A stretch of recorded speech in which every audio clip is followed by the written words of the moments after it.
छत्रपती संभाजीनगरच्या मिटमिटा परिसरात गुन्हे शाखेनं 10 जुलैच्या रात्री गुप्त माहितीच्या आधारे धाड टाकली। या कारवाईत एका घरातून 5,26,29,500 रुपये रोख, 151.33 ग्रॅम सोन्याचे दागिने, 3.9 किलो चांदीचे दागिने तसेच मोठ्या प्रमाणात शस्त्रसाठा जप्त करण्यात आला।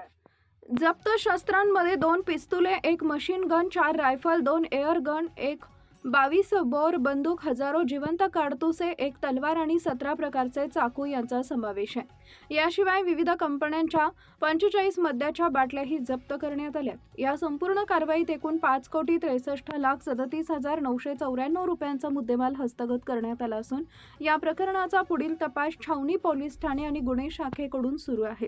तसेच जप्त बेहिशोबी मालमत्तेबाबत आयकर विभागाला ही माहिती देण्यात आली आहे। आपला Vidarbha live bureau report, Chhatrapati Sambhajinagar. दिनांक 10 जुलै रोजी माननीय पोलीस आयुक्त यांना गोपनीय माहिती मिळालेली होती की मिटमिटा छावणी पोलीस स्टेशनच्या एरियामध्ये जो भाग आहे त्या ठिकाणी एका घरामध्ये मोठ्या प्रमाणावरती बेहिशोबी रक्कम त्याचप्रमाणे शस्त्रास्त्र ठेवलेले आहेत। त्या अनुषंगाने माननीय पोलीस आयुक्त छत्रपती संभाजीनगर यांनी आदेशित केल्यानुसार गुन्हे शाखेची टीम त्या ठिकाणी पोहोचून त्या घराची झडती घेतली असता त्यामध्ये एक महिला शीला साळवे म्हणून आढळून आली। ती आणि 2 पंचांसमक्ष झडती घेतली असता त्याच्यामध्ये मोठ्या प्रमाणामध्ये कॅश रोख रक्कम ही 5,26,29,000 रुपये, त्याचप्रमाणे 6 वेपन्स, मोठ्या प्रमाणावरती तलवार, चाकू, गुप्ती, सोने आणि चांदे अशी मालमत्ता हस्तगत करण्यात आलेली आहे आणि त्या अनुषंगाने पोलीस स्टेशन छावणी या ठिकाणी गुन्हा दाखल करण्यात आलेला आहे। कुठल्या गुन्ह्याच्या अनुषंगाने ही सगळी कारवाई होती की सहज माहिती मिळाली म्हणून छापा टाकलेला आहे? कारण या सत्तर आहे तो संभाजीनगरचा एक नामांकित डॉन होता असं म्हटलं। हा, या ठिकाणी जे व्यक्तीचं घर होता त्याचं नाव आहे बाबा फर्जन अर्देशीर दोरडी। हा या व्यक्तीचं मागील महिन्यामध्येच डायबिटीजचे निधन झालेलं आहे आणि 1980 ते 90च्या कालावधीमध्ये हा कामगार युनियनचा अध्यक्ष देखील होता। याच्यावर गुन्हे देखील दाखल झालेले आहेत।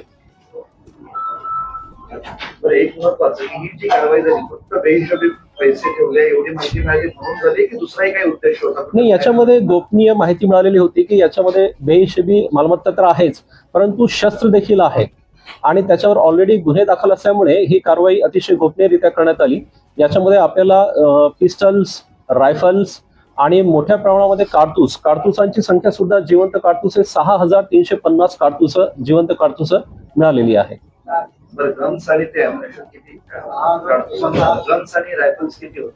याच्यामध्ये आपल्याकडे 2 पिस्टल आहेत मॅगझिनसह, 4 रायफल्स आहेत। त्याच्यामध्ये म्हणजे 12 बोरचे रायफल आहे, .22 रायफल आहे आणि जे कारतूस आहेत ते सर्वच प्रकारची कारतूस याच्यामध्ये इन्व्हॉल्व आहे। कुठल्या गुन्ह्यात ही वापरली होती अशी काही माहिती आहे याआधी की त्या अनुषंगाने काही चौकशी? याच्यामध्ये जी वेपन्स आहेत ही वेपन्स ही परवाना असलेली वेपन्स आहेत। 4 वेपन्स, 2 वेपन्सची परवान्याच्या संदर्भात आम्ही चौकशी करत आहोत आणि हे वेपन्स वापरली किंवा कसे याचा सुद्धा तपासाचा एक भाग आहे तो आपल्याला पुढे कळवण्यातच येईल। कारतुसांची संख्या ही 6,350 आहेत।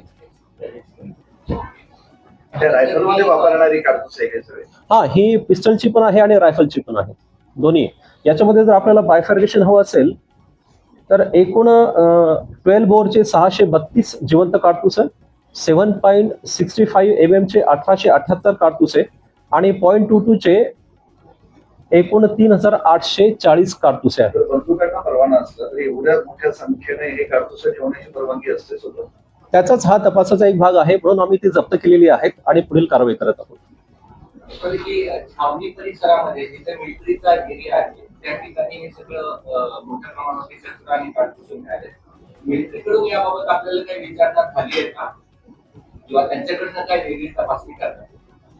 आता ही जी कारवाई आहे ही 10 तारखेला म्हणजे कालच झालेली आहे। रात्रीला उशिरा गुन्हा दाखल करण्यात आलेला आहे। तपास आता जे आमचे छावणी पोलीस स्टेशनचे प्रभारी अधिकारी आहेत त्यांच्याकडे दिलेला आहे। समोर तपासामध्ये त्यांच्याकडनं जर आम्हाला काही विचारणा आली तर त्या अनुषंगाने सुद्धा तपास करण्यात येईल। माहिती कशी मिळाली? गोपनीय सूत्रांद्वारे ही माहिती मिळालेली आहे। सर हिंदी में दीजिए। शुरू करूं? हाँ सर चलो।